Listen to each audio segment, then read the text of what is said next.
Allahumma shalli ala Muhammad wa ala alihi wasallam taslima katsira. Wa Allah ta'ala karim wa as-sabiil alim syaitan rajim. Bismillahirrahmanirrahim.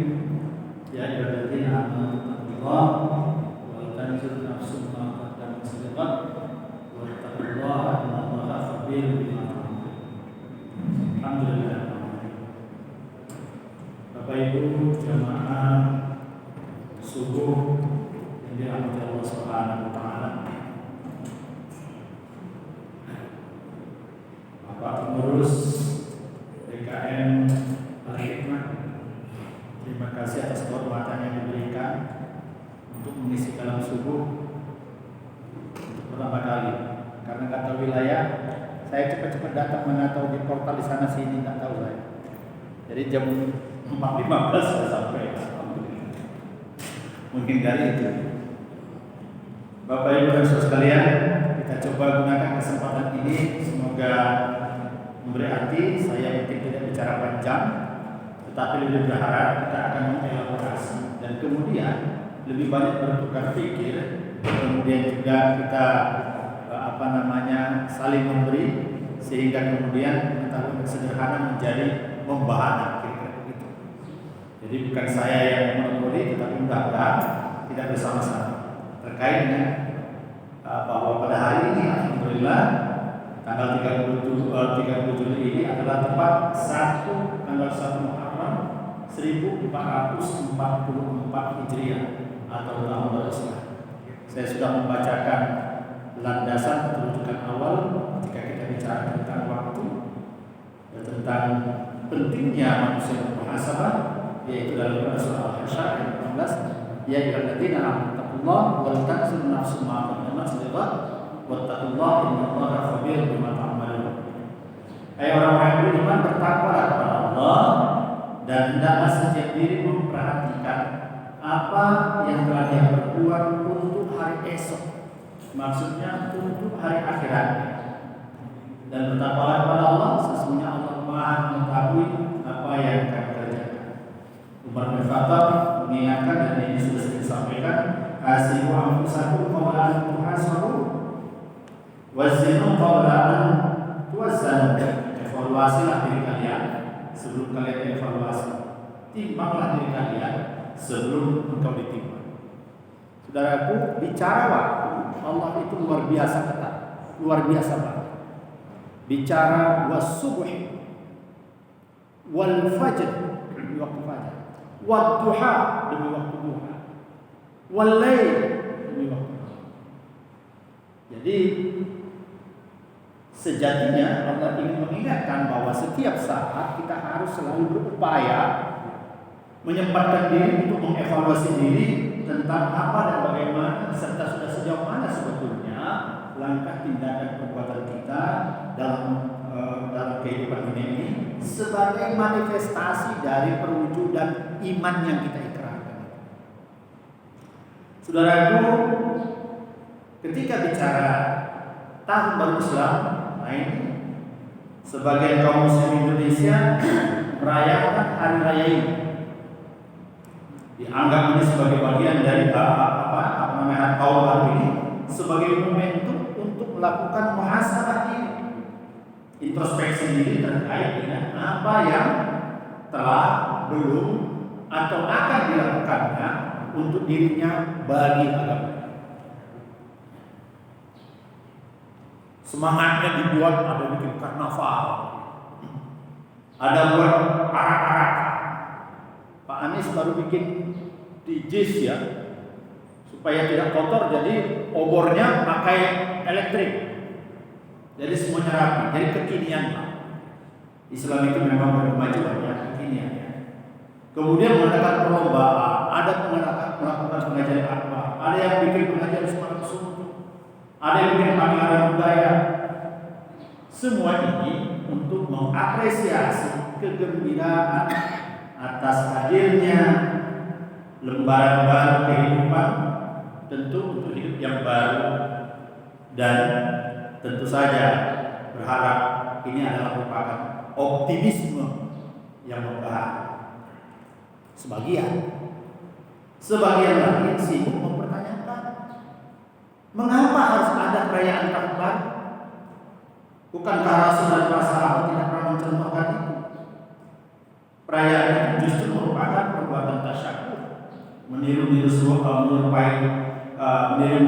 menyerupai gaya orang kafir dalam membuat acara. Dan biasanya dilandaskan kepada hadis, man tashabbaha biqaumin fa huwa minhum. Barang siapa yang menyerupai suatu kaum, maka dia termasuk dari kaum itu. Hadis ini dari Ahmad dan Abu Daud yang oleh Syekh Al-Albani dikatakan hadis ini sahih. Saudara kita yang berpandangan seperti ini dengan tegas menolak adanya perayaan, bukan saja perayaan tahun baru Masehi, bahkan tahun baru Islam pun ditolak. Ya. Tentu saja ini sebuah pandangan yang dapat dibenarkan jika ditinjau dari sudut perspektif teologis atau fikih. Teologis fikih, meskipun dalam sudut pandang yang lain tentu harus kita bedakan mana ibadah yang sifatnya ibadah khas, yang bersifat tauqifiyah, ada perintah baru boleh jalan. Tidak boleh melakukan ibadah kalau tidak ada perintahnya, apalagi tidak ada contohnya. Itu namanya ibadah khusus yang bersifat tauqifiyah. Tapi ada juga ibadah yang bersifat umum, ibadah ammah. Yang ini ibadah ammah ini justru adalah atau ghairu mahdhah adalah ibadah yang terkait dengan muamalah duniawiyah yang pada dasarnya bersifat dinamis, elastis. Tergantung dari sudut mana memandang ini. Jadi kalau misalnya dianggap ini seolah-olah memperingati peringatan tahun baru itu sesuatu yang tidak ada dalil, berarti dianggap kategori seperti ibadah khusus. Ya, karena dianggap bid'ah, acara peringatan hari besar umat Islam di TV nanti juga akan hilang. Ya, berganti dengan acara peringatan hari besar agama lain. Karena dianggap bid'ah, mungkin spanduk-spanduk acara-acara maulid akan diturunkan. Berganti dengan spanduk-spanduk berisi acara agama-agama. Kalau dianggap bid'ah, nanti pawai umat Islam juga ditiadakan, berganti dengan pawai agama-agama lain. Karena dianggap bid'ah, umat Islam dilarang, jangan ikut itu pemilu, apa itu? Itu cara-cara demokrasi itu tidak dikenal dalam Islam itu. Model seperti itu. Maka akhirnya yang kita dapat adalah kepala daerah non muslim yang menguasai di daerah muslim. Kenapa sikap kita berpandangan seperti itu? Saudara, ini hanya bentuk sebuah gambaran tentang betapa kita perlu memahami agama dalam perspektif yang lebih luas, sehingga kemudian kita dapat membedakan manakah ibadah yang memang menuntut adanya perintah dan apa yang ibadah sesungguhnya tidak menuntut adanya perintah, tapi dia berhenti pada adakah larangannya. Saudaraku, pada namanya ibadah khusus, ibadah yang khusus itu berlaku kaidah usul, segala ibadah itu haram sampai ada dalil yang memerintahkan. Itu ibadah khusus. Sebutlah arkanul Islam atau akidah. Itu tidak boleh campuran arkan ke situ. Tetapi kalau ibadah ghairu mahdhah, apa itu ghairu mahdhah? Yang sifatnya umum. Dari mana kita tahu umum? Wa ma khalaqul jinna wal insa illa liya'budun. Betul? Tidak kita diciptakan kecuali untuk beribadah. Maka makan pun kita bisa bernilai ibadah, minum pun bernilai ibadah, memakai pakaian bernilai ibadah, belajar bernilai ibadah, bekerja bernilai ibadah, mengemban profesi bernilai ibadah, mengerjakan tugas di rumah beribadah, mengajar anak beribadah, memakai sepatu yang bagus beribadah, kemudian juga mengajar anak-anak supaya baik beribadah, mengunjungi orang sakit beribadah, apapun segala bentuk tingkah laku dan perbuatan kita yang bermakna kepada membawa kebaikan dan kemaslahatan, itu ibadah semuanya kalau dinyatakan ibadah. Dalam konteks seperti itu, yang berlaku adalah semua boleh, kaidah fikihnya, kecuali ada perintah yang melarangnya. Pak, saya mau nikah. Pak, oh bagus. Orangnya cantik. Oh iya. Tapi agamanya lain, Pak. Oh jangan. Karena ada ayat dan hadis yang melarangnya. Berhenti di situ.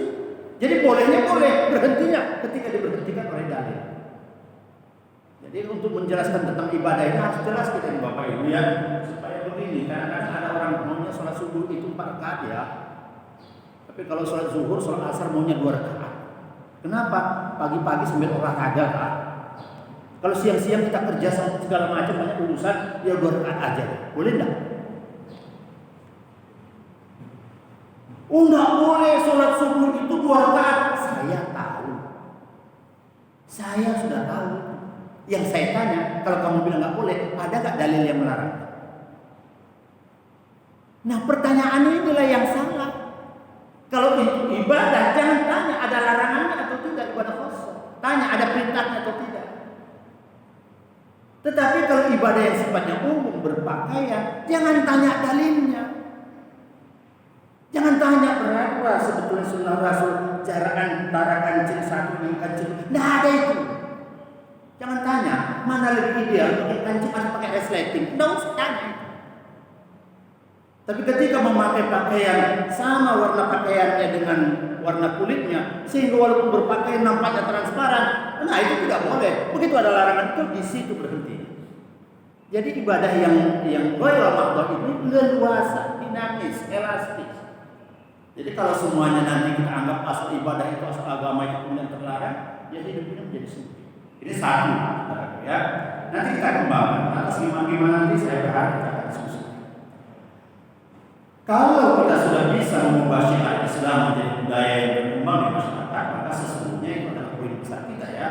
Karena apa? Ini merupakan kemenangan umat Islam. Itu 2 macam. Ada orang yang ketiga, sebagian besar kaum muslim justru tidak tahu dan tidak peduli tentang tahun baru itu. Dia hanya heran, kok libur ya? Pas lihat kalender, oh tanggal merah, oh tahun baru Islam. Bagi orang ini sebenarnya perubahan tahun itu tidak lebih sekedar dari sekedar membalikkan kertas kalender. Tidak ada makna, tidak ada kepentingan untuk mengasal.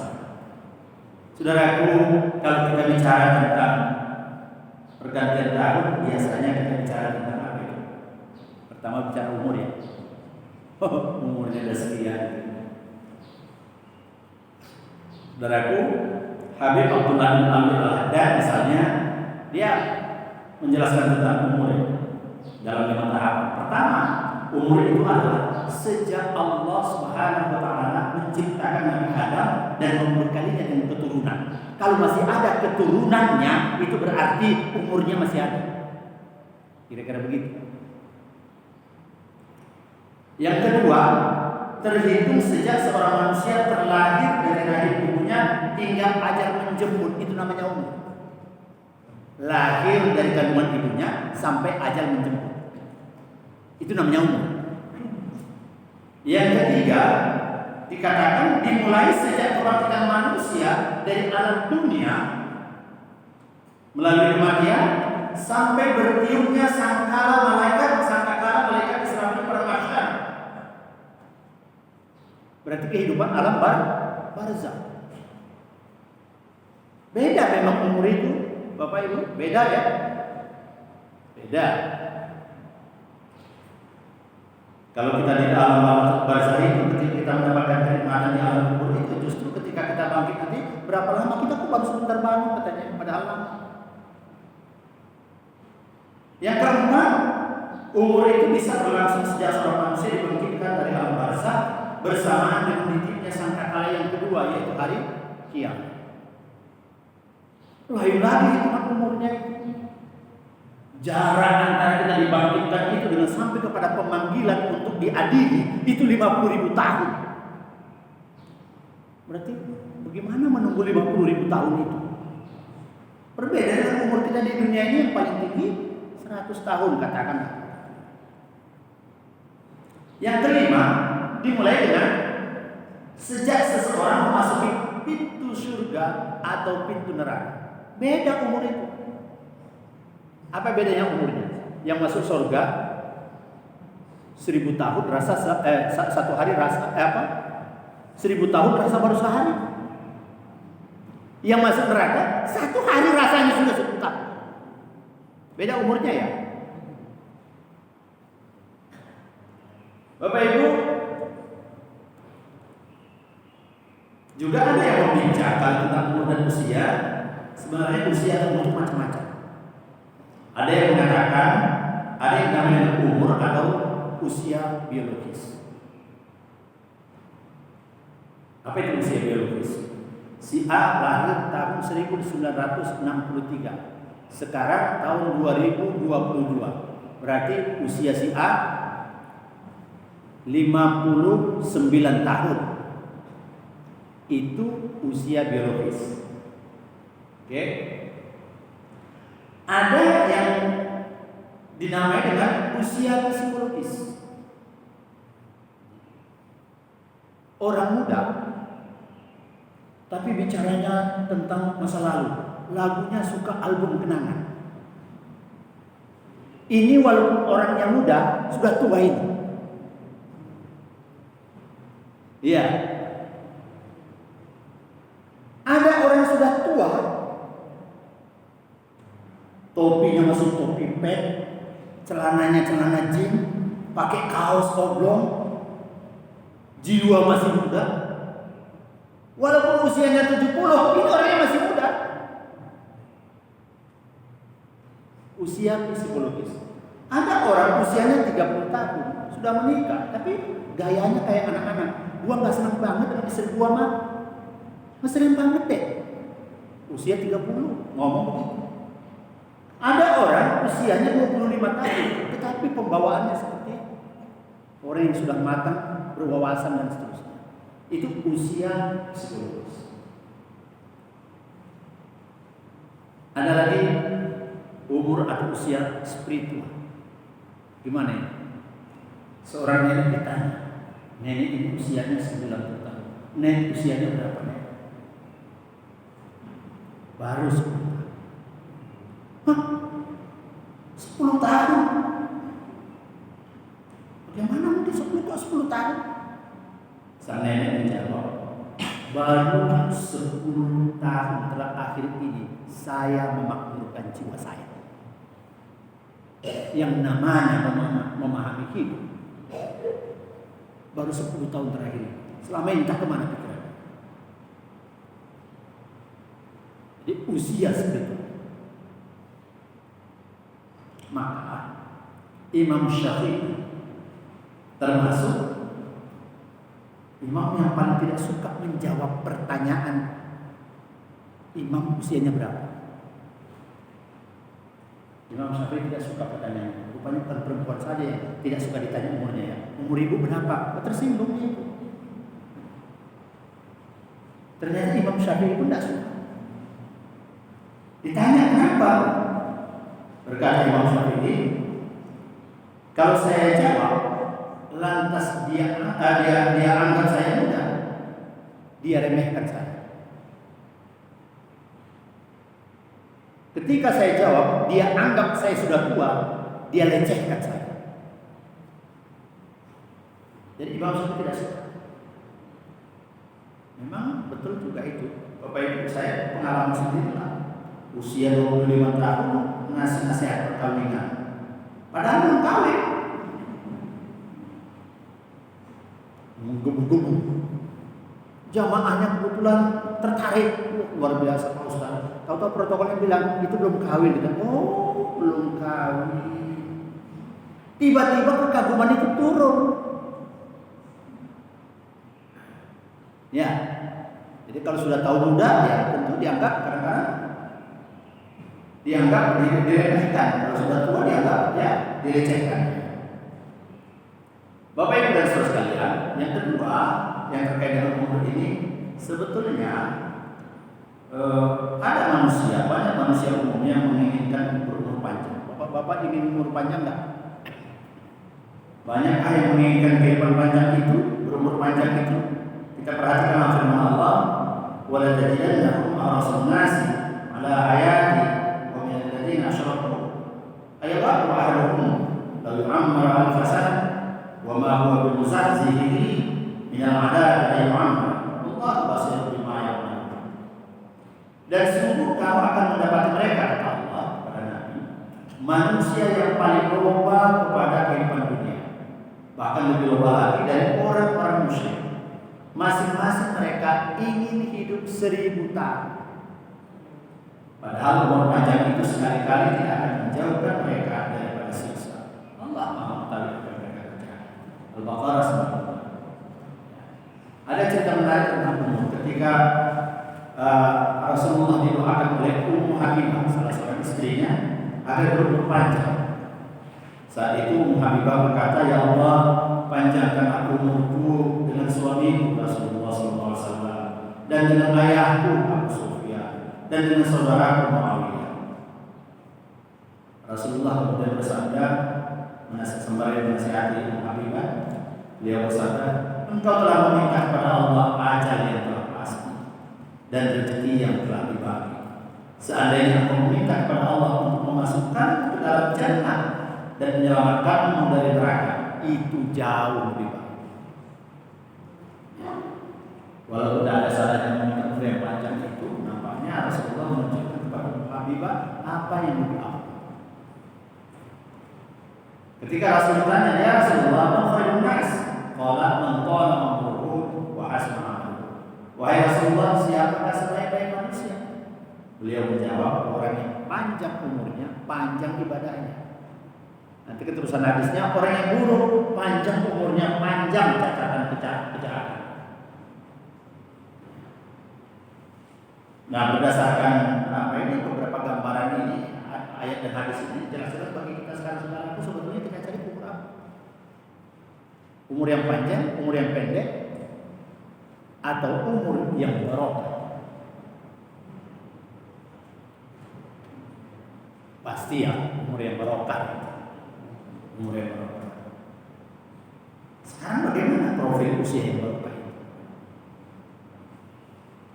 Saudaraku, Kiai Haji Hasyim Asy'ari, siapa itu? Siapa itu? Ya, pendiri NU Nahdlatul Ulama, Kiai Haji Hasyim Asy'ari. Perjuangannya bertahun-tahun. Hari ini di Kementerian Agama tercatat 27.000 pondok pesantren. Kalau satu hari kita jalan ke satu pesantrennya, 50 tahun nggak selesai pesantren.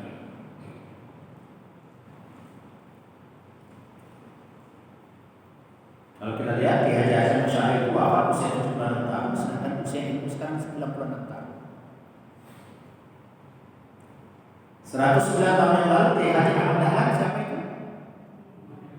Pendiri Muhammadiyah, keluar rumah menawarkan perabot rumahnya digadai. Semua digadai. Orang akhirnya datang. Kenapa digadai? Untuk bayar gaji guru. Akhirnya semuanya perabotannya dibeli, tapi barangnya nggak diangkat. Apa yang terjadi sekarang? Perguruan tinggi Muhammadiyah itu ada 170. Jumlah dosennya ada 20.000, TK PAUD-nya 22.000, SD madrasah ibtidaiyahnya 3.000, SMP 1.900, SMA SMK 1.500, rumah sakit klinik 370, panti asuhan 400, masjid mushola 20.000 lebih, pondok pesantren 500-an. Itu data tahun 2020. Bahkan Muhammadiyah mendirikan sekolah di Melbourne. Itu SD SMP di Melbourne, sekolah Muhammadiyah. Kemudian mendirikan perguruan tinggi di Malaysia. Negara saja belum punya perguruan tinggi di luar negeri. Muhammadiyah punya. Bahkan sedang menjajaki kemungkinan untuk membuka di berbagai negara-negara lain.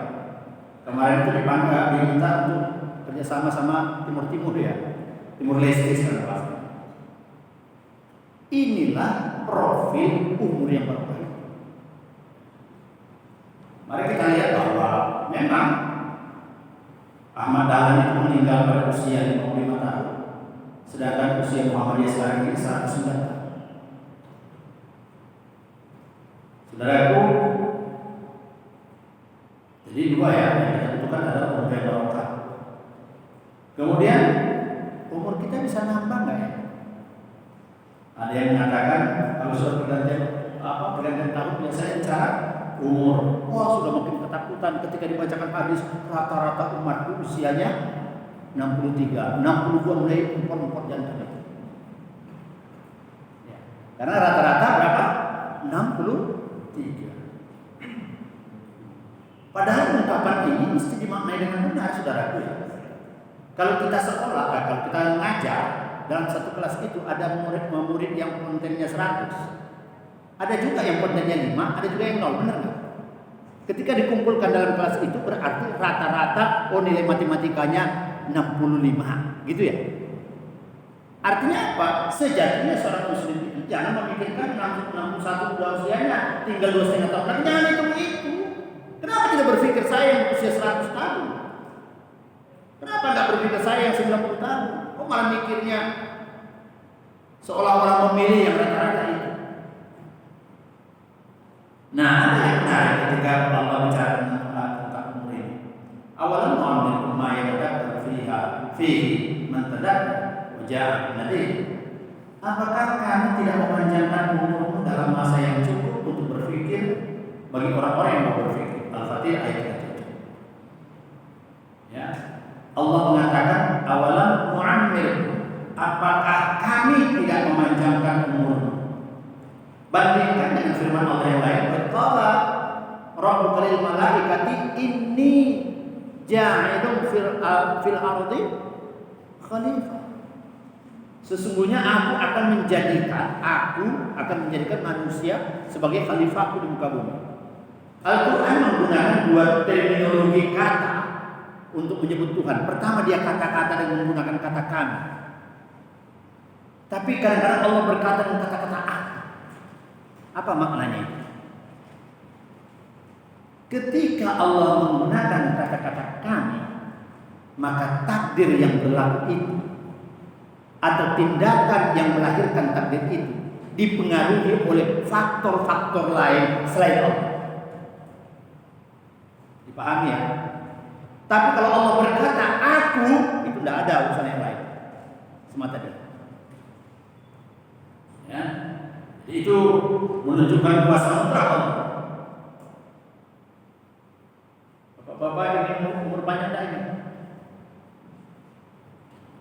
Ingin, tapi malu bilangnya.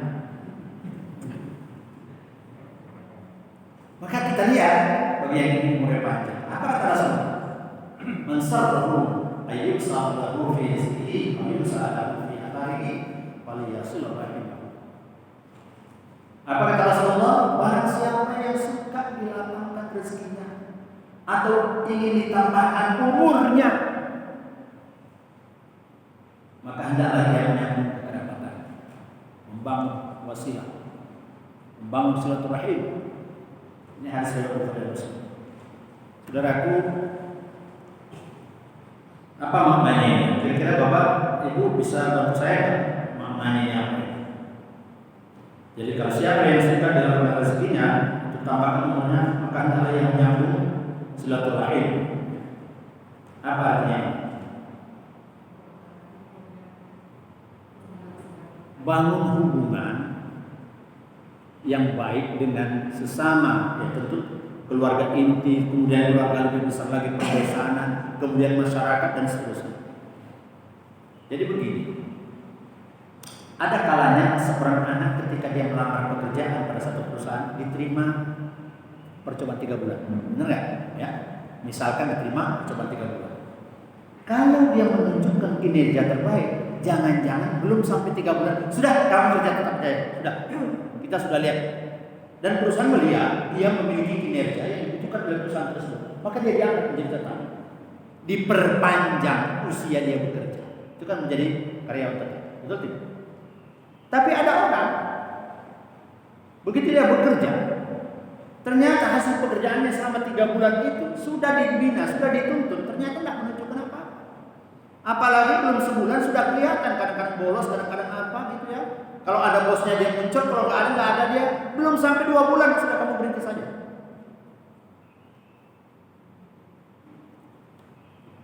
Ketika Rasulullah dan ketika turun ayat al-yauma akmaltu alaikum, Ustaz, al-yauma akmaltu alaikum nikmati wa raditu lakum Islam din. Pada hari ini aku sempurnakan agamamu dan kucukupkan nikmatku kepadamu dan kuridai Islam jadi agama. Maka sahabat Ibnu Abbas itu sedih. Kenapa? Kalau sudah selesai, sudah sempurna, apalagi tugas para nabi? Bakal meninggal. Gitu.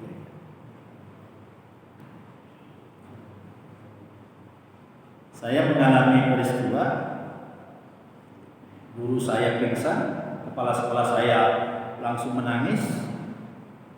Dia ini ulama. Yang dia katakan, kenapa anak saya saja yang dijemput? Ini masih muda. Nah saya. Tapi kemudian begitu dia pernah menepuk pundak seorang muridnya, syukurlah sudah dipengganti. Dan berapa lama dia meninggal? Kadang-kadang ada orang tua, saya sekarang sudah senang, kalian sudah punya rumah anaknya, bapak senang. Ya Allah, akhirnya kalian tidak akan, tidak susah lagi kalian. Baik-baik yang jaga ibunya. Bapak bahagia banget. Rupanya itu impian tertingginya. Tidak berapa lama meninggal. Jadi kalau sudah sempurna tugas kita, tidak akan ada lagi gitu. Ada cerita yang lucu, tapi fakta. Begitu bandara dibuka di wilayah daerahnya, ada seorang anak petani atau petani salak di kampung saya. Bagaimanapun nanti saya akan coba naik pesawat terbang itu. Dia berusaha. Begitu mulai pesawat datang, sudah mulai beroperasi, beli tiket dia ke Medan. Jadi dia barang sedang keluar dari Saburga ke Medan. Beli tiket dia, PP pulang pergi. Begitu dia berangkat pulang, beberapa lama dia meninggal. Mungkin itu cita-cita tertinggi.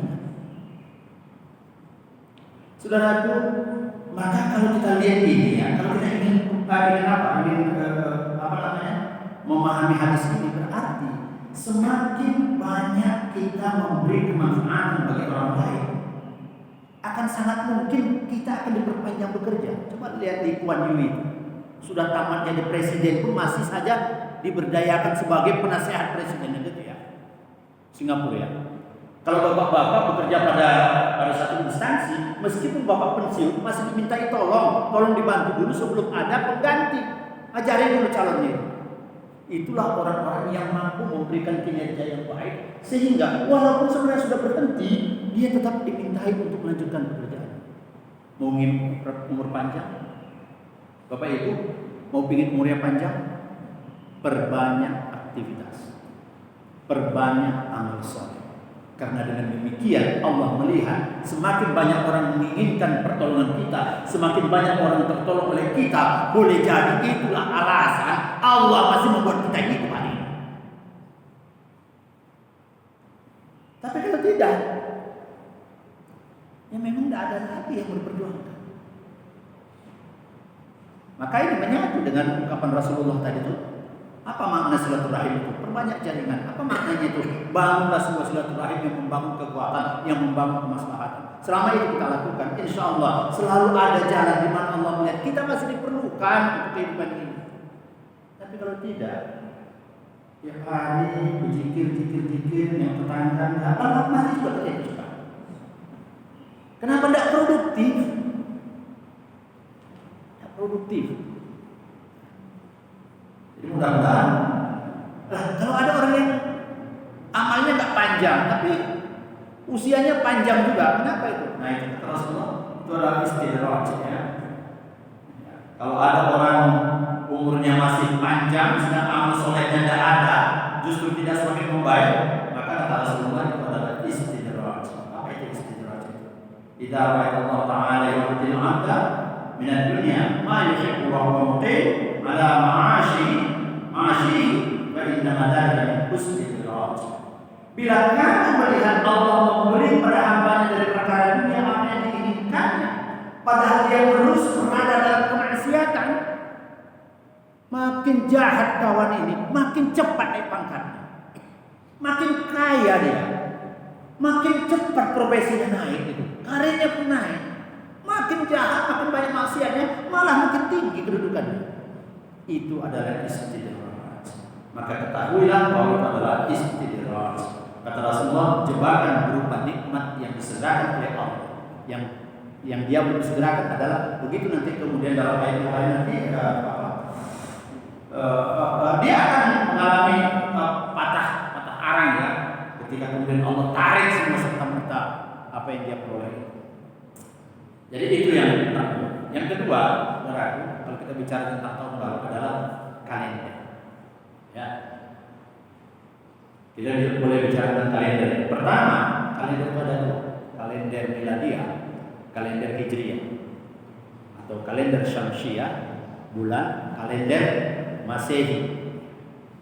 Saya tidak tahu juga kapan berubah miladiah itu menjadi Masehi. Untuk mengatakan yang apa namanya perhitungan matahari. Ya. Kalau penanggalan miladiah yang dibuat berdasarkan perhitungan matahari, tepatnya berdasarkan rotasi bumi mengelilingi matahari, sedangkan penanggalan hijriah dibuat berdasarkan perhitungan rotasi bulan mengelilingi bumi sesuai dengan tuntunan Allah melalui firman-Nya, "Walladzi ja'ala asy-syamsa diya'an wal qamara nuran wa qaddarahu manazila lita'lamu 'adada as-sinina wal hisab." Dialah yang menjadikan matahari bersinar dan bulan bercahaya dan ditetapkannya manzilah-manzilah, tempat-tempat bagi perjalanan bulan itu supaya kamu mengetahui bilangan tahun dan perhitungan waktu. Ya, dalam Quran surah Yasin ayat 38 sama 40, "Wasyamsu tajri li mustaqarrin laha, dzalika taqdirul azizil 'alim." Dan seterusnya ya. Dan matahari berjalan di tempat peredarannya. Demikianlah ketetapan yang Allah Maha Perkasa dan Maha Mengetahui, dan telah kami tetapkan bagi bulan manzilah-manzilah, tempat-tempat, sehingga setelah dia sampai ke tempat yang terakhir, kembalilah dia sebagai bentuk tanda yang tua. Tidaklah mungkin bagi matahari mendapatkan bulan, dan malam pun tidak dapat mendahului siang, dan masing-masing beredar pada garis edar. Apa yang mau saya sampaikan saudara? Dari firman Allah ini sesungguhnya menyatakan kedua sistem penanggalan ini adalah berasal dari Allah. Jadi kalau kita lihat kalender Masehi atau kalender yang lain, itu juga perhitungannya karena Allah. Kalau kita bikin kalender Hijriah juga, itu memang dikatakan Allah, peredaran matahari dan bulan itu untuk membuat kamu mudah melakukan perhitungan. Kalau begitu, sebetulnya berkait dengan penanggalan itu tidak bisa diklaim hanya menjadi milik intern salah satu kelompok saja. Kalau kita mengklaim itu kalender Masehi atau kalender orang Kristen, tidak boleh. Karena kita pun menentukan kapan waktu sholat berdasarkan kalender itu, betul tidak? Atau dianggap milik umat Islam semuanya? Tidak juga. Tapi milik semua. Itu keduanya ditentukan oleh Allah Subhanahu wa Ta'ala. Dan yang pasti kita mengetahui juga bahwa di antara kedua penanggalan ini masih ada penanggalan Jawa ya. Ada penanggalan Cina ya, Tionghoa ya.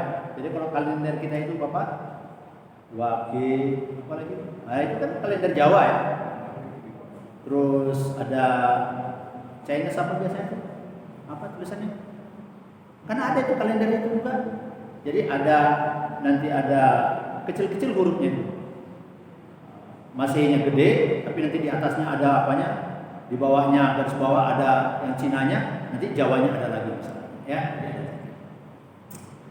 Nah, mari kita lihat saudaraku, sistem penanggalan Masehi atau Gregorian yang sekarang ini digunakan berakar dari sistem kalender Julian yang merupakan perbaikan sistem kalender Romawi. Reformasi kalender ini dilakukan oleh Julius Caesar pada tahun 45 sebelum Masehi dengan bantuan seorang ahli matematika dan astronomi Alexandria Mesir yang bernama Sosigenes. Pada waktu Dewan Gereja bersidang yang pertama kalinya pada bulan Januari, ditetapkanlah Januari sebagai bulan yang pertama dan Desember bulan yang terakhir. Nah, sedangkan sistem penanggalan Hijriah dilakukan ketika dunia Islam semakin meluas sampai keluar dari Jazirah Arab, terutama pada zaman pemerintahan Khalifah Umar yang meluas sampai ke Mesir, Persia, Iran, dan berbagai wilayah di luar Arab lainnya. Dalam mengatur pemerintahan itu berpersoalan, kalendernya beda-beda. Bagaimana memperpedomannya itu? Maka dalam tahun kelima kepemimpinan pemerintahan Khalifah Umar, beliau mendapat surat dari Musa al-Asy'ari, gubernur Kufah, yang mempersoalkan sistem kalender kita yang mana sesuai kita pakai. Maka kemudian diadakan musyawarah. Diadakan musyawarah, ada 5 usul yang muncul dalam musyawarah itu. Yang pertama, kita susun berdasarkan mengusulkan berdasarkan kelahiran Nabi Muhammad SAW. Jadi tanggal kelahirannya itu dibuat itu menjadi tanggal 1 Muharram. Kira-kira begitu. Ada yang kedua, jangan itu. Saya mengusulkan justru dimulai dengan saat Nabi diangkat, Muhammad diangkat jadi Nabi. Ada yang ketiga mengusulkan saat Nabi Isra Mi'raj. Kita mulai dari situ. Yang terakhir ada yang menyatakan, ada yang mengatakan lagi saat wafatnya Nabi dimulai itu. Yang terakhir dimulai saat Nabi hijrah. Dan akhirnya pilihan musyawarahnya dimulai dari momentum hijrahnya Nabi SAW dari Mekah ke Madinah. Momentum inilah yang menjadi cikal bakal kemudian terakhirnya kalender Islam. Saudaraku, apa yang kita dapat dari sini? Urusan penanggalan, urusan ibadah atau urusan ilmu? Kalau ibadah yang kita katakan tadi dalam tanda kutip ada aturannya, ada alasan dan dalilnya, ternyata menentukan tanggal kalender itu musyawarah. Seperti juga orang-orang Masehi menggunakannya, orang-orang melakukannya, Romawi melakukannya berdasarkan perhitungan, berdasarkan peredaran matahari dan astronominya. Artinya apa? Kalender itu adalah produk peradaban. Bayangkan hidup kita saat ini kalau nggak ada penanggalan. Kapan lahirnya Pak? Tanggal 3. Kapan nih tanggal 3? Tahun berapa? Dari mana Bapak tahu lahirnya tahun sekian? Waktu kita pinjam uang, nanti saya bayar. Kapan? Tanggal sekian. Dari mana kita tahu tanggal itu? Udah berapa lama usia perkawinannya Bu? Nggak ada yang tahu kalau nggak ada penanggalan ini. Jadi tanggal ini produk peradaban. Dan dari sana kita bisa memulai suatu perencanaan kegiatan. Ya. Dan kalau nggak ada yang bayar utang, kapan waktunya? Kapan waktunya? Nggak ada yang tahu. Nggak bisa dibuat. Saudaraku, ketika kita asik membincang soal kalender ini, kemudian nanti pasti berkait juga dengan ibadah. Seolah-olah kalau kita mengikuti kalender Masehi seperti kita turut mengagungkan agama lain. Hanya karena mereka mencantumkan hari-hari raya mereka atau apa kegiatan agama mereka pada tanggal itu. Apa iya? Apa setiap produk-produk itu semua itu pasti berbau misi? Nah, kira-kira itu. Ini teori konspirasi ceritanya. Asal apapun produk dari orang yang dulu Islam itu dalam konspirasi, jadi jangan diikutin. Kalau diikuti sama dengan mereka.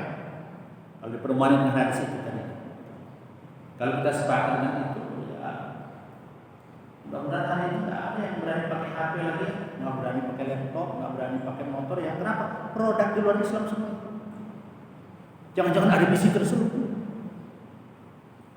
Jangan pakai mobil.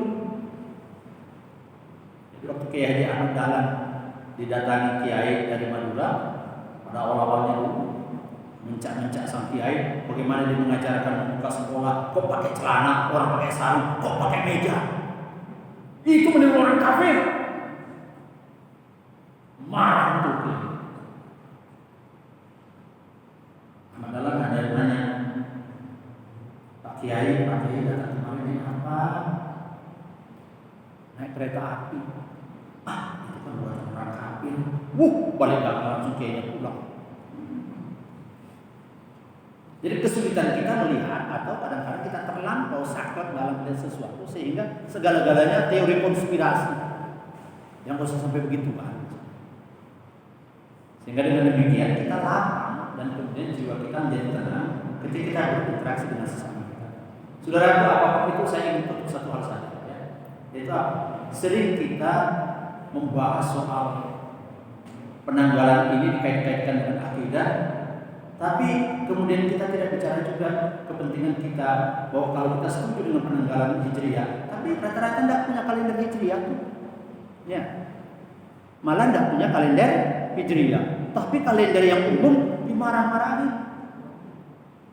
Bahkan gajian pakai kalender itu ukurannya juga karena nggak ada masalah, happy aja ya. Tetapi giliran mau membela kalender Hijriah, dia malah nggak punya.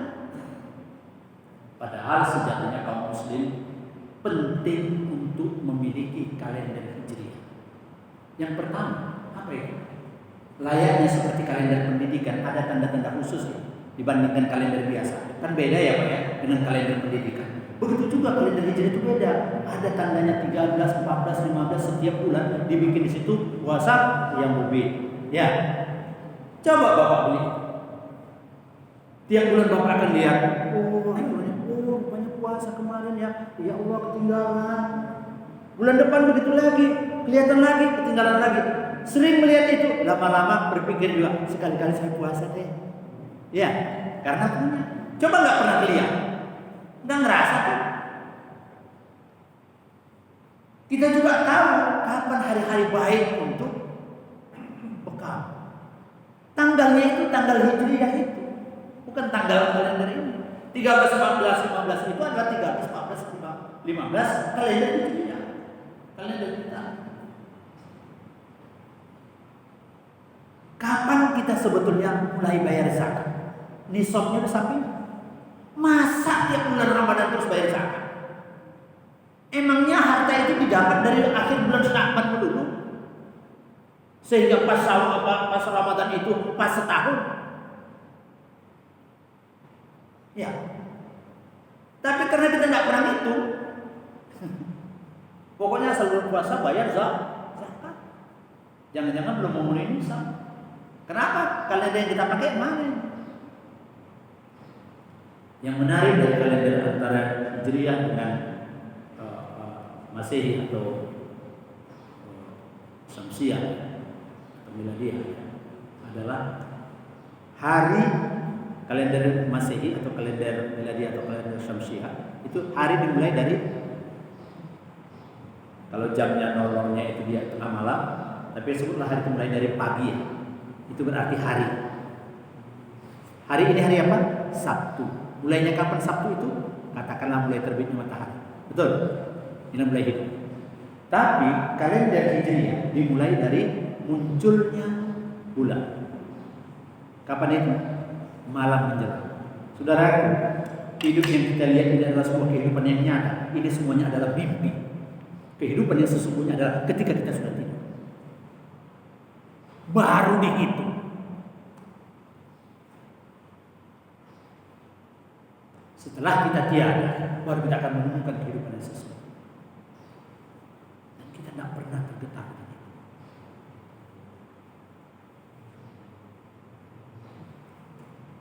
Mudah-mudahan kita menjadi tersadar juga. Bapak-bapak, saya kira sekian dulu ya. Sekian dulu ya. Saya lebih berharap ada sedikit pengembangan lah. Silakan Bapak Ibu sebelum saya tutup.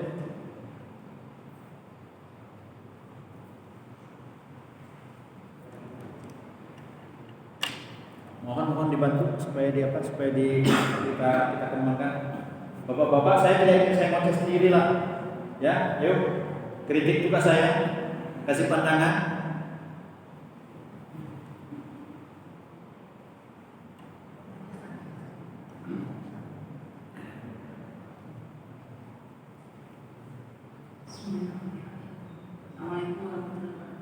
Waalaikumsalam warahmatullahi wabarakatuh. Tadi Ustaz telah memaparkan bahwa tahun baru Hijriah ini merupakan barometer kita untuk bisa menjadi manusia seutuhnya, ya, kalau bahasa sekarang itu menjadi manusia yang dapat bermanfaat untuk orang lain. Artinya memaksimalkan kehidupan yang Allah berikan, umur yang Allah berikan kepada kita untuk bisa lebih bermanfaat. Salah satunya tadi dengan menjaga silaturahim. Bagaimana halnya ketika kondisi yang sekarang penuh dengan fitnah ini, Ustaz? Bagaimana menyatukan visi mereka atau niatan mereka itu yang selalu kontradiktif gitu. Nah, kita seperti yang tadi Ustaz terangkan tadi, masih ada yang masih berpikir agak sempit gitu pemikiran. Sedangkan kalau Ustaz memaparkan tadi, kalau kita ketika berdakwah itu kan melihat itu dakwahnya Ustaz. Nah, bagaimana kebersamaan itu kita kesepakati gitu Ustaz, supaya mereka mempunyai visi yang sama, yaitu Allah itu Allah sebagai tujuan kita, Rasul kedua dan Rasul itu sebagai uswah dan teladan kita, Al-Quran sebenarnya berdoa kita. Nah, bagaimana hal itu bisa kita rangkum, kita berkolaborasi dengan mereka supaya sebagaimana disebutkan dalam buku Islam yang besar. Itu saya Ustaz. Assalamualaikum warahmatullahi wabarakatuh. Waalaikumsalam. Saya jawab yang sedapat saya jawab ya. Yang pertama adalah kita mulai dari diri kita. Jangan pernah kita berharap orang bersetuju dengan kita, maka kita akan belajar dasar.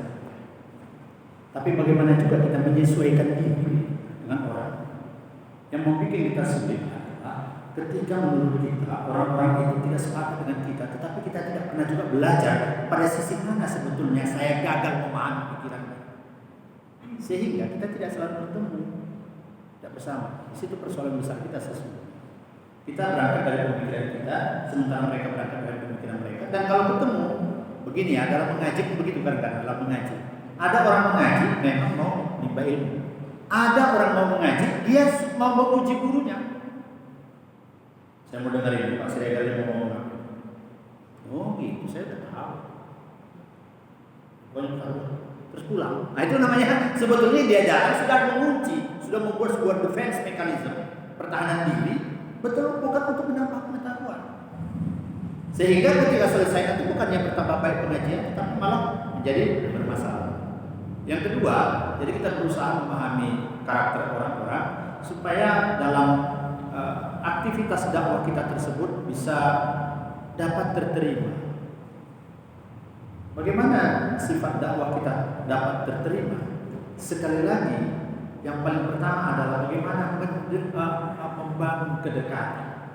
Saudaraku, ukhuwah kita terlampau berat. Ditandai dengan sulitnya kita sholat berjamaah yang rapat. Ditandai dengan kita tidak ada tegur sapa dalam masjid. Kalau di masjid saja tidak ada tegur sapa, tidak ada apa segala macam, sebetulnya itu menunjukkan kita jauh. Ya. Saya melihat salah satu upaya kita yang bisa untuk merubah situasi ini adalah bagaimana kita mencairkan kebekuan, baik beku dari kita, bagaimana juga supaya beku dari diri saudara-saudara kita yang lain itu juga bisa terbuka. Caranya apa? Dengan bersahabat dan membangun ukhuwah. Kita kadang-kadang terlampau bersemangat berdakwah, kadang-kadang tidak memikirkan orang lain, tapi memikirkan tujuan dakwah kita berhasil. Saya mau kasih contoh bagaimana sebetulnya model dakwah yang kultural, ya. Dakwah yang kultural. Ada seorang ibu, dia mau mengaji. Maaf, ibu ini misalnya katakanlah ibu muda, selebritis, atau katakanlah istri pejabat dengan roknya yang di atas di atas lutut itu misalnya, tiba-tiba sadar, oh ya Allah, saya ingin ngaji lah. Kira-kira sikap kita gimana? Senang, ya Bu ya, senang. Bagaimana boleh saya ikut ngaji? Boleh. Akan ada dua penanggapan terhadap ini. Boleh. Apa syaratnya, Bu? Si ibu yang pertama, yang dakwahnya dakwah konvensional bukan kultural yang saya maksud, dia akan berkata, ya Bu, silakan Bu, kita senang ibu datang mengaji, tapi minimal nanti ibu pakai baju yang menutup aurat ya. Terus kemudian begini, terus kemudian begitu, ada persyaratan. Jadi untuk jadi orang baik banyak persyaratan. Berhasil kayak ini? Berhasil. Sangat mungkin berhasil. Dia akan datang dengan pakaian tertutup. Betul kan? Tetapi apakah pakaian itu akan dia lakoni ketika dia berhubungan dengan orang lain di luar? Tidak. Kenapa? Dia pakai karena itu persyaratan untuk ikut ngaji. Bukan pakaian dia di sana. Itu hasil. Atau hasil kedua, dia nggak datang. Ya, saya tahu diri kok. Memang saya orang banyak dosa. Nggak level lah dengan itu orang masuk surga semuanya. Dia tersinggung. Ketika dia bilang harus begini, harus begitu. Tapi ada seorang ibu yang ketika disuruh gitu mau ngaji, ayo, gimana caranya? Ikut aja. Tidak datang ibu itu dengan pakaiannya sama aja. Ayo, dia sudah bawa kain. Tutup ini, aja. Terus pikirin mereka. Selalu dibiarkan, selalu dibuangke katanya ya, diorangkan gitu ya. Tak ada persinggungan, tidak ada pernah disinggung sama sekali. Lama-lama setelah mengikuti pengajian, dengan diri tidak pernah diperlihatkan kenegatifan dirinya, ibu ini menjadi senang, mendapat pengetahuan. Akhirnya dia memilih mengganti pakaiannya dengan pakaian sebenarnya. Ketika itu menjadi pilihannya, ketika itu menjadi jalan hidupnya, kira-kira di luar pengajian dia masih pakai pakaian itu atau tidak? Dia pasti akan tetap memakai. Tetapi persoalannya kan ada dua juga. Mungkin juga berapa lama dia perlu akan begitu.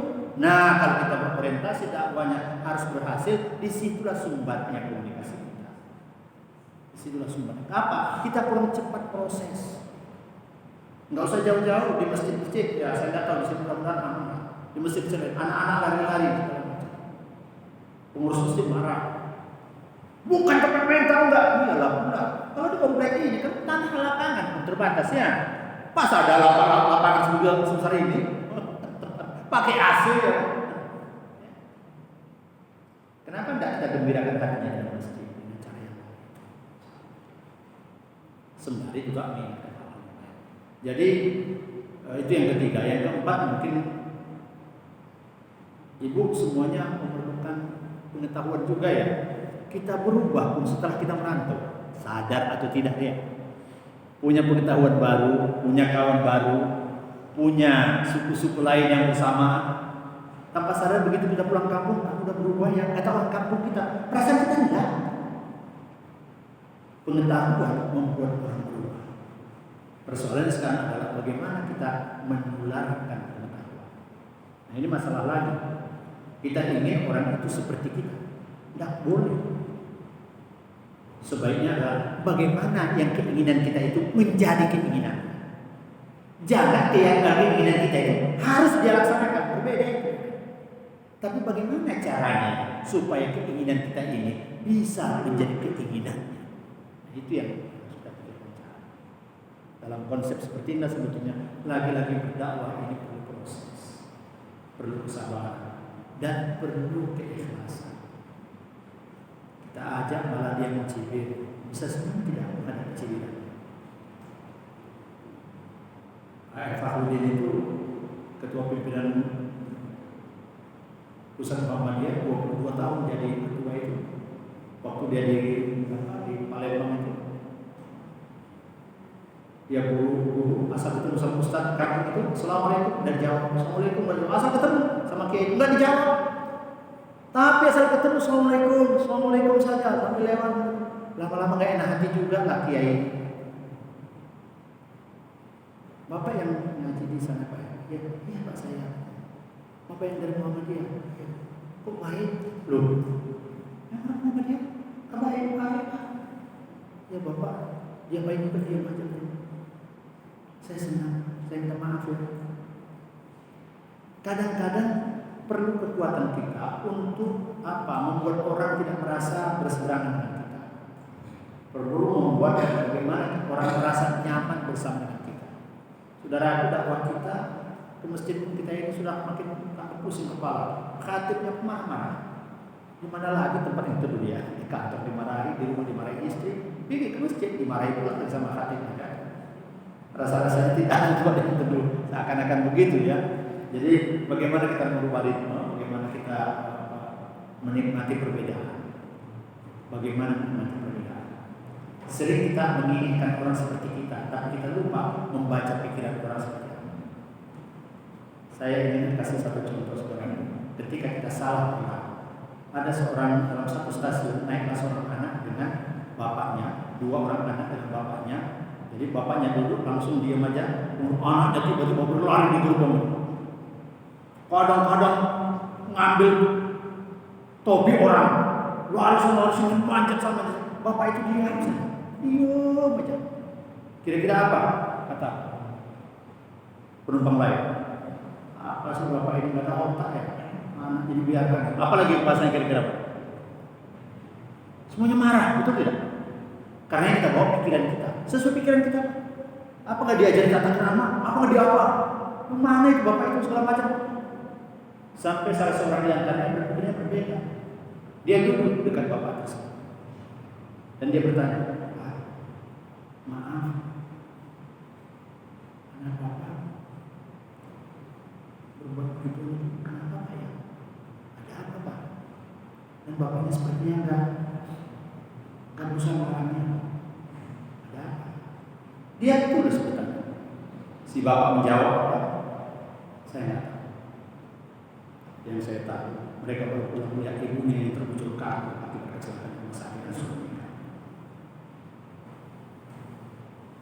Tiba-tiba apa yang terjadi di situ? Ada yang ngasih permen sama anaknya, ada yang timbul rasa iba. Lihat perilaku yang berbeda itu, berubah total itu ketika kita berpikir perspektif orang yang kita tunjuk. Sering kita berdakwah ya versi kita. Itu yang saya katakan kepada Bapak Ibu, saya berharap kita dialog saja. Jangan terlalu banyak dari saya, karena saya bukan guru yang cuma, tapi kita isi dengan bagaimana supaya kita beragama itu cerdas. Agama itu bukan dogmatisme. Ketika agama dogmatisme itu yang membuat dari kecil sampai besar alim luar biasa masuk pesantren, ujungnya masuk murtad. Ada nggak? Ada. Kenapa? Kalau agama itu hanya dogma. Bagaimana mungkin dia bisa hidup dengan dogma ketika seluruh guru-gurunya, dosen-dosennya berkata, pakai otakmu. Kita harus berpikir kritis. Kita harus menggunakan akal sehat. Semua orang berkata begitu. Tahu-tahu dalam agama itu diam, ikut kata imam. Diam, itu kata ustaz. Kamu jangan sok tahu. Jangan coba-coba apa. Tiba-tiba dogma mendadak. Itu yang membuat agama tiba-tiba menjadi tidak sesuatu yang menarik bagi orang. Di sini persoalan itu. Mungkin kurang menjawab ibu ya, tapi itu yang bisa saya jawab. Mohon maaf. Bisa satu lagi Ustaz? Oh ya, silakan. Ya sedikit aja tadi Ustaz menyatakan semua ibadah bagi orang yang beriman itu adalah termasuk ibadah. Terus perbandingan satu hari di Allah adalah 1 banding 1000 tahun. Tadi Ustaz menyatakan bahwa batas waktu kita lewat dari umur Nabi atau bonus benar Ustaz 63. Ya, rata-rata usia umatku kata Rasulullah. Ya, setelah itu ada tanggapan bahwa tambah tua, tambah lemah. Terus apakah itu dosanya tidak diperhitungkan dan amalannya diperhitungkan terus oleh Allah. Sementara hari yang di umur itu sebenarnya ada bangsa sampai hari yang sebenarnya. Mohon penjelasan Ustaz. Ya, Bismillahirrahmanirrahim. Saya jawab dengan satu kata saja. Dalam sebuah hadis Rasulullah mengatakan, Allah malu mengazab seorang yang sudah berusia di atas 60 tahun. Apalagi sudah pikun ya. Jadi dia tidak akan melakukan itu karena dianggap sudah kembali kepada masa kanak-kanaknya. Kategori 60 tahun pikun dengan kategori sekarang usia pensiun sudah naik sampai kepada 60, berarti 70 mungkin kira-kira gitu ya. Kita pikirnya kontekstual. Jangan Jangan kaku seolah-olah 60. Banyak orang 65 masih gagah. Masih cerdas segala macam ya, otaknya masih berfungsi. Tapi yang dimaknakan kepada mereka begitu dia mengalami sudah tidak lagi mampu mengontrol dirinya. Pada saat dia tidak lagi bisa menguasai dirinya karena ketuaannya, karena usianya. Di saat itu Allah tidak lagi membebankan semua perbuatannya sebagai dalam catatan dosa belum dipindahkan. Selesai sampai di sini. Ya. Saya kira begitu Ibu ya. Silakan Pak. Maaf Pak. Belakang sebentar ya, belakang sebentar.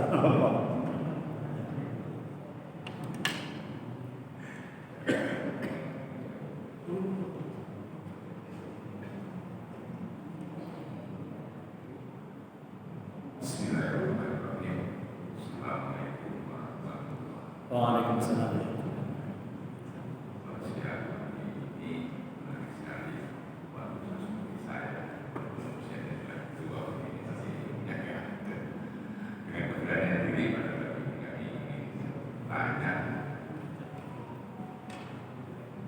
Menyikapi perayaan ulang tahun yang beda sudut pandang, apakah itu merupakan sunatullah? Contoh, ulang tahun saya sekarang dan 69 tahun, saya merayakan sendiri. Kemudian ulang tahun kemerdekaan, kemudian ada tahun baru Islam. Ada hal yang sangat spesifik di sini, merayakan kelahiran Rasulullah, merayakan kelahiran Rasulullah. Terakhir, ini kami coba cermati kok sudut pandangnya berbeda, yang masing-masing punya keyakinan yang kuat. Akibatnya, kalau kita meninjau dari sisi yang kanan, menguri-uri kalau bahasa Jawa ya, karena itu nama kita sudut pandang yang lain karena masing-masing kekeh dengan prinsipnya itu kurang bagus. Artinya menjadi antara sesama umat Islam itu kayak minyak dengan air. Mohon maaf khusus yang terakhir itu tadi, mohon penjelasan. Assalamualaikum. Waalaikumsalam. Persoalan kita Pak memang menikmati perbedaannya, menikmati perbedaan, bukan memperuncing perbedaan. Perbedaan itu, Bapak tadi katakan, ini kan persoalan perspektif. Jadi kalau kita tunjuk satu rumah, kita mau bangun rumah, minta gambar sama arsitek, kalau digambarin. Pernah dapat gambar gitu Pak? Misalnya dikasih gambar nanti ada tampak depan, betul Bapak Ibu? Tampak depan. Kalau orang ditanya apakah rumah yang dia lihat adalah gambar tampilan depan, kira-kira rumah itu apa? Suatu bangunan yang ada pintunya, ada pagarnya, ada jendelanya, ada ruang kursinya di luar teras. Kira-kira gitu dia lihat. Karena gambar rumah dia lihat dari depan. Ketika ada orang lihat dari belakang, rumah itu adalah kotak segi empat. Ada sedikit segitiga kecil. Nengok dari belakang, gambar belakang, tembok. Kamu ngarang dari mana? Bilang ada pintu, ada apa segala macam. Katanya. Yang saya tahu itu rumah itu adalah tembok besar, di atasnya ada segitiga di tengah-tengah. Satu lagi melihat dari samping kiri, enggak. Rumah itu adalah segitiga, ada turunnya sedikit, terus banyak seperti ini. Ketika masing-masing orang kekeh dengan itunya, maka itu yang menjadi rumit. Yang menjadi mudah adalah ketika kemudian kita merangkum semua itu, maka kita dapat gambar yang sempurna tentang itu. Mengapa yang meributkan perbedaan? Itu yang berat. Contoh, ucapan selamat Natal deh, biar agak seru, biar pada nggak mau pulang gara-gara. Selamat Natal. Selamat Natal itu nanti baca fatwa Umi. Yang diharapkan itu adalah menghadiri perayaan Natal. Tidak ada di situ item tentang ucapan Natal. Boleh kamu ucapkan Natal? Ada yang berkata, boleh. Kenapa boleh? Ya orang kita juga bilang, halo mau kemana? Bisa kok. Segala ucapan selamat pagi, selamat ini, segala macam bisa-bisa saja. Kenapa cuma mengucapkan itu aja? Mereka juga sering mengucapkan selamat hari raya. Jadi Anda menggunakannya dalam rangka apa Anda lakukan itu? Iya, kemanusiaan saja lah. Dia itu teman saya dari mulai TK, SD pun kami sama, SMP kami sama, kerja pun kami sama, rumah pun tetanggaan. Masa dia asal datang ke tempat saya puasa, dia masih makan berbuka puasa, asal kami hari raya mengucapkan selamat raya. Masa saya segan kali mengucapkan selamat hari Natal pada dia? Ini hanya hubungan tentang kemanusiaan saja. Artinya apa? Perspektif dia ini hubungannya hablum minan nas. Hablum minan nas saja. Sama dengan Bapak ketemu saya, mobil saya di situ Pak, mobil saya Pak. Toyota Kijang tahun 2000, udah tua. Bapak punya Fortune. Bapak berkata, hebat ya mobil Bapak ini. Kijang ini dulu idola Pak. Ini yang paling gagah. Bapak muji-muji, emang Bapak mau nukaran sama saya dengan panternya? Enggak, itu hanya penghormatan. Betul. Jadi orang melakukan itu menurut dia, perspektif dia penghormatan. Tapi ada yang berkata, enggak bisa, ini akidah. Kalau sekali kita mengucapkan itu, berarti kita setuju dengan keyakinan itu. Bagi Anda haram mengucapkan selamat hari Natal. Bagi yang meyakini itu, karena dia menurut itu adalah akidah. Sekarang pertanyaannya, bolehkah kita tenang ketika kita mengatakan bagimu haram mengucapkan selamat Natal? Karena pandanganmu gitu, ini menyangkut akidah. Enggak bisa tawar-tawar. Oke, sudah. Kalau itu haram. Dia mengatakan dia dari sudut kemanusiaan saja. Hablum minan nas. Bisakah kita rela membiarkan dia itu? Toh kita yang takut, tapi kamu nanti akan, kan kita dugaan kita, dia sudah mengatakan, enggak, hanya teman-teman biasa saja. Saya teringat ada celoteh Gus Dur ketika dia mengucapkan selamat Natal kepada Rocky Gerung. Selamat Natal Rocky Gerung. Rocky Gerung berkata, ngapain juga mengucapkan selamat Natal, saya juga beragama nggak gitu-gitu banget. Gitu. Gus Dur jawab lagi, saya juga mengucapinya juga gitu-gitu banget. Hal yang sebetulnya tidak sensitif tiba-tiba dilekatkan seperti sedang dalam keadaan darurat. Kalau kita nikmati saja bahwa orang ini sudah mengatakan bahwa ini hanya dari sudut pandang dia yang saja, mengapa harus kita paksa? Enggak, ini akidah. Iya, bagi Anda akidah. Maka ada yang berkata, kapan ucapan selamat Natal itu haram, kapan tidak? Kalau Anda menganggap dengan mengucapkannya agama Anda goyang, sudah Anda haram mengucapkan. Tapi kalau memang tidak, ya apa bedanya? Sekedar hablum minan nas. Ada pandangan seperti itu. Yang kita inginkan adalah, Bapak boleh setuju boleh enggak ya? Boleh setuju boleh enggak? Enggak, tidak benar. Bagaimana memaklumi kenapa sejauh mana orang itu melihat dari perspektif kemanusiaannya betul-betul tidak mengganggu akidahnya? Bagaimana juga kita mengakui atau meyakini bahwa orang ini kekeh dengan pendapat itu haram karena itu menyangkut akidah menurut dia? Meyakini juga. Kenapa? Bagi dia memang hal itu prinsipil. Hormati pilihan itu. Biar seiring waktu kemudian entah siapa yang akan saling memahami. Apakah kita bisa paksa? Dari mana bisa kita paksa? Sekuat-kuat kewenangan yang ada pada kita, kita paksa dia akan ikut. Tapi bukan sebenarnya kan? Kalau kita bicara ada kewenangan, yang kita butuhkan adalah orang memilih Islam ini karena pengetahuan. Memilih pengetahuan ini karena keilmuan.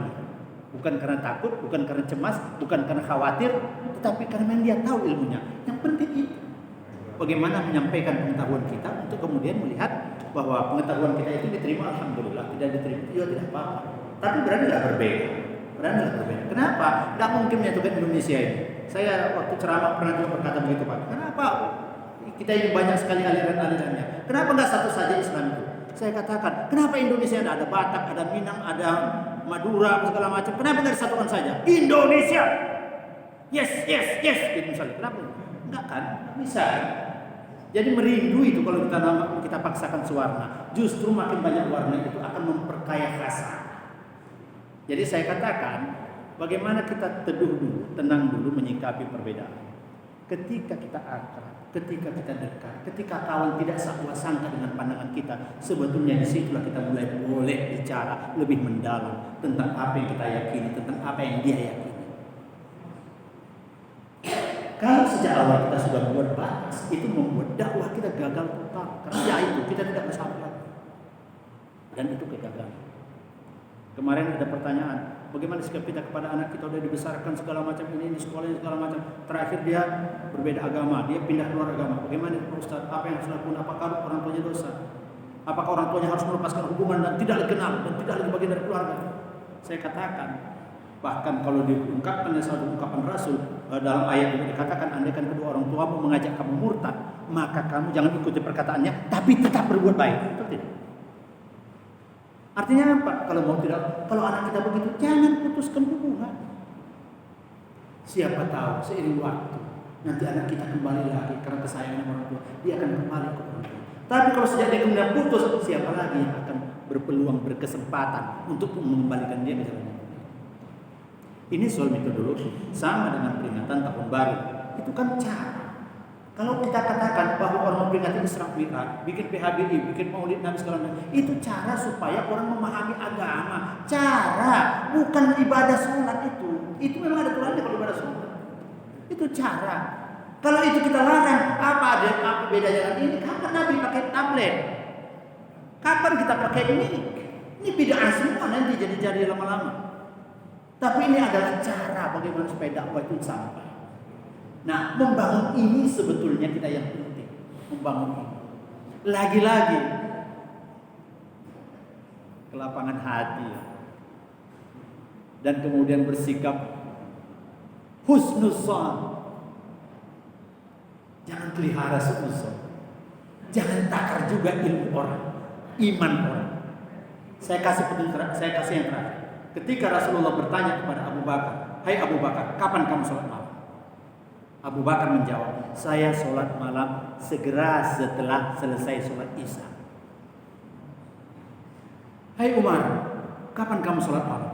"Sepertiga malam terakhir ya Rasul." Apa kata Rasul? "Hai Abu Bakar, engkau memang orang yang hati-hati.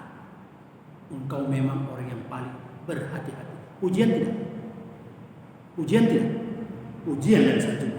Kenapa Rasul enggak berkata, "Kau kalau tidak tiru si Umar itu, apa kau tidak tahu sepertiga malam terakhir itu malaikat turun dan sampai juga pengetahuanmu?" Apakah Nabi berkata begitu? Dia puji Abu Bakar, "Engkau memang orang yang paling berhati-hati." Kepada Umar dia katakan apa? "Engkau memang orang yang terjaga." Memang kalau setan ketemu Umar dan setan nyingkir. Pasti bangun kawan ini kalau soal malam. Kira-kira begitu. Artinya apa? Tak pernah melihat kita. Rasul tidak pernah melihat sisi negatif dari sahabat. Dalam kita berinteraksi juga jangan sekali melihat sisi negatif orang. Iya, tapi memang dia negatif Pak. Sekalipun tahu, tidak perlu masuk dari sisi negatif itu. Coba ketemu orang yang kita bicarakan baiknya saja. "Saya luar biasa lihat Bapak, hebat. Sudah tua masih bekerja dari pagi sampai sore, sampai nggak sempat sholat jamaah. Saya melihat betapa besar Bapak bertanggung jawab terhadap keluarga." Ini yang diinginkan Islam itu. Seorang pemimpin yang betul-betul membawa keluarganya. Dipuji-pujinya Bapak ini. Selalu yang baik diucapkannya. Nggak pernah disebutkan yang kurang-kurang. Lama-lama sang Bapak berkata, "Aduh, kamu terlalu memuji saya jadi nggak enak. Sebetulnya saya pun malu juga lah, nggak pernah ikut ngaji." Tuh. Begitu keluar kata itu, disitulah dakwah itu boleh masuk. Kenal tidak, akrab belum, tahu-tahu kita sudah bicara khilafiyah. Kapan kita mau nyambung? Hati kita saja masih jauh. Kenal pun belum. Ya, jadi husnuzon itu seperti Rasul itu. Dia tidak mengatakan sisi negatif seseorang, kekurangan seseorang. Dia puji. Memujilah kita kepada saudara kita, tetangga kita. "Aduh, luar biasa kau yang mangganya, selalu berbuah." Sebetulnya dia sudah kecewa ini. Kenapa? Daunnya aja kebagian, buahnya nggak dapat. Padahal buahnya itu menjuntai ke halamannya. Dipujinya terus pujinya. "Oh, banyak buahnya, ya bagus ya Allah. Ibu memang pandai merawat tanaman." Lama-lama dia merasa, "Bapak ini bisa aja. Udah Pak, Bapak mau ya?" Ya. Akrab itu enak gitu. Dekat itu bagus. Menyatu jiwa itu jauh lebih penting. Kalau sudah jiwa menyatu, bebas kita bicara. "Sebetulnya Bu, makanya saya memilih cara saya sholat seperti ini adalah begini. Udah enak bicaranya. Kenapa? Udah nyatu hati.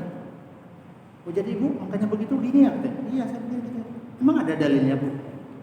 "Ya kata guru saya." Oh kata guru, kalau kita beragama sebetulnya jangan kata guru Bu ya.